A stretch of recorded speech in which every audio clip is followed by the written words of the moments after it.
Now I will carefully explain how to fix the error, as many people face this issue. Many users, as you can see here, frequently utilize this feature in CapCut. On your phone, as you can see. First, just wait and try again later. This is often the best solution. The most common and correct reason is that the servers are busy. As you can see, the CapCut servers are temporarily overloaded, especially with AI features.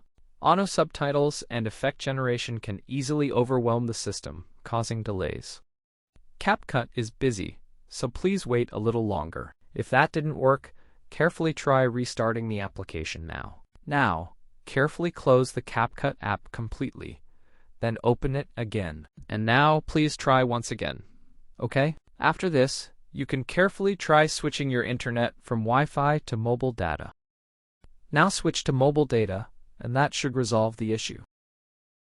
If that still doesn't work, as you can see here, you can simply download any VPN to help resolve the issue effectively.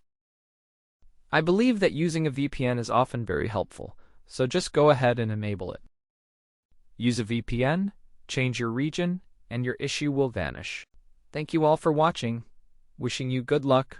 Goodbye.